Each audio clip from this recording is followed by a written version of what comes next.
Good night and sleep tight. Here we are in the paradise. In a quiet little western village, where golden cornfields sway gently in the breeze, there stands a small cottage at the end of a winding dirt road. Inside lives a happy family: Thomas, Clara, their teenage daughter, Mirana, and Toby, a lively 7-year-old boy whose laughter often fills the fields. But in the shade of the old mango tree, someone else waits, someone unseen, someone who has been alone for a very long time.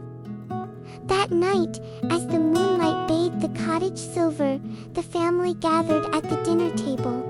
Laughter, stories, the warmth of food.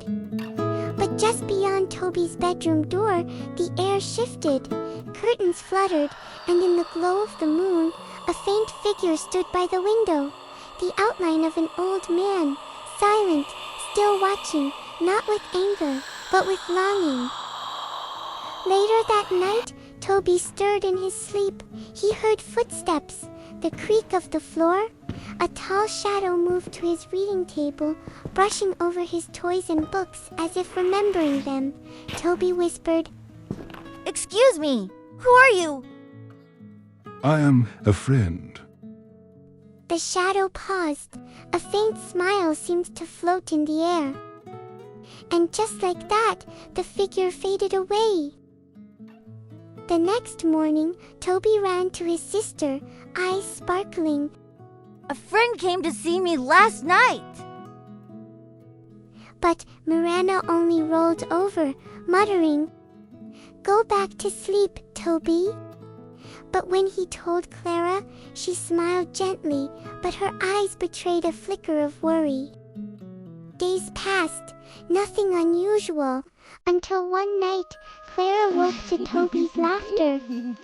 She followed the sound, went to his room. Toby was sitting cross-legged on his bed, grinning with joy. "Hey, Mommy, look, this is Mr. Hudson." He pointed to an empty space beside him. From then on, Clara watched her son closely. She saw him running before the cornfield, playing as if someone invisible was throwing him a ball. The more she saw, the heavier her heart grew. That night, she whispered her fears to Thomas. One afternoon, Clara gently asked, "Tell me, Toby, what does your friend say to you?" Toby's eyes shone. "Grandpa tells me stories about the cornfield, about the carnival, but he also said something scary. He said, there's a bad woman, a woman in a black cloak. She lives in the mango tree, and she's watching me." Clara froze. Before she could respond, Thomas entered with a tall woman behind him. She was unlike anyone Clara had seen, unnaturally tall, wrapped in a black cloak, with a sharp smile that made Toby shiver. "Ah, the boy.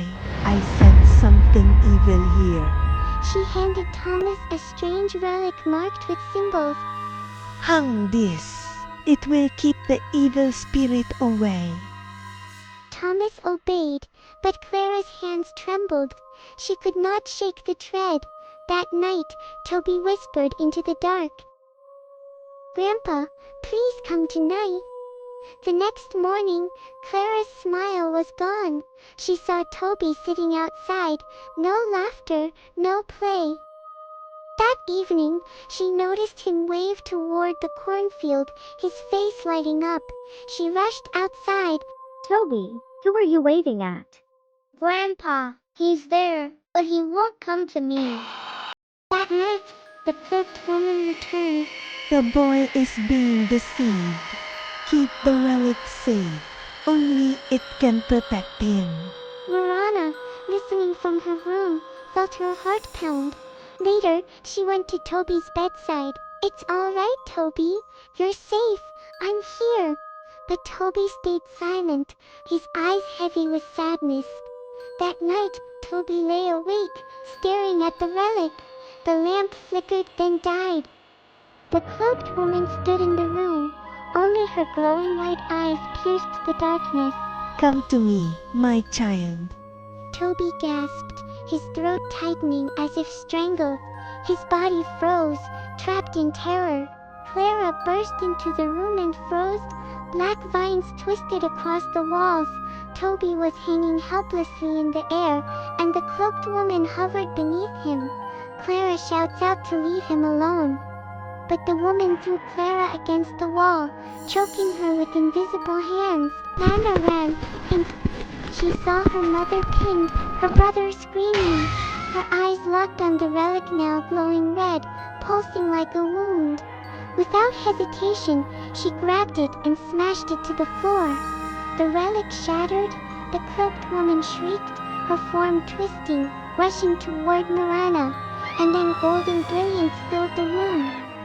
A figure emerged from the light, an old man in a cowboy hat, glowing with warmth. His presence washed the darkness away. The vines withered, the woman's scream faded into nothingness. Toby clapped his hands with joy. Did you see? That's Grandpa. Morning came. The sun rose over the golden cornfield. Birds danced in the sky. The old mango tree swayed gently in the breeze. Toby ran through the yard, laughing, free once more. Clara leaned her head on Thomas's shoulder, smiling softly. That is Mr. Hudson, your father, and Toby's grandpa. We often forget them. We don't remember them. We don't pray for them, but they are always around, watching us. They still come, for just a little love and warmth. As her words faded, in the distance over the cornfield, for a brief moment, Grandpa Hudson's silhouette stood at the edge of the field, tipping his hat with a gentle smile. Then the light of morning swallowed him. Toby's laughter echoed, carrying with it the bond of love that even death could not break. And today, I want to send a message to all the loving souls who have departed. We love you with all our hearts. We miss you dearly. You are always in our prayers, and you live on within our very lives. We are always your little buddies.